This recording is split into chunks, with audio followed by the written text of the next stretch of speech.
Bharat New Zealand మధ్య రేపు జరగనున్న T20 world cup final match కోసం అహ్మదాబాద్లోని నరేంద్ర మోదీ స్టేడియం సిద్ధమవుతోంది. ఈ మెగా ఫైనల్ కోసం ఇప్పటికే అక్కడ సందడి స్టార్ట్ అయింది. సూర్యకుమార్ యాదవ్ నేతృత్వంలోని టీమిండియా వరుసగా రెండోసారి టైటిల్ గెలిచి సొంతగడ్డపై కప్పు ఎత్తిన తొలి జట్టుగా చరిత్ర సృష్టించాలనే పట్టుదలతో ఉంది. మరోవైపు మిచెల్ శాంట్నర్ కెప్టెన్సీలోని కివీస్ జట్టు తమ తొలి టీ20 వరల్డ్ కప్ టైటిల్ కోసం తహతహలాడుతోంది. సెమీస్లో విజయంతో భారత్ వరుసగా రెండోసారి టీ20 ప్రపంచ కప్లో ఫైనల్ చేరిన మూడో జట్టుగా నిలిచింది.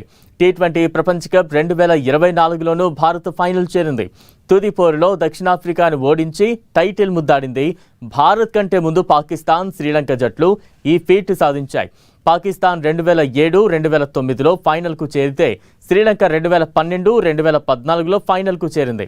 ఫైనల్కు చేరుకున్న రెండు జట్లు బలంగానే కనిపిస్తున్నాయి. మొదటి సెమీఫైనల్లో వన్ సైడ్ మ్యాచ్గా కేవలం 13 ఓవర్లోనే మ్యాచ్ను ఫినిష్ చేసి ఫైనల్లో అడుగుపెట్టింది న్యూజిలాండ్. అప్పటి వరకు నాకౌట్గా నిలిచిన సఫారీలకు సెమీఫైనల్లో చుక్కలు చూపించింది. ఒకే వికెట్ నష్టానికి అలవోకగా విక్టరీ సాధించింది. తుది పోరుకు చేరుకుంది. అంతేకాదు న్యూజిలాండ్ ఓపెనర్స్ భీకర ఫామ్లో ఉన్నారు.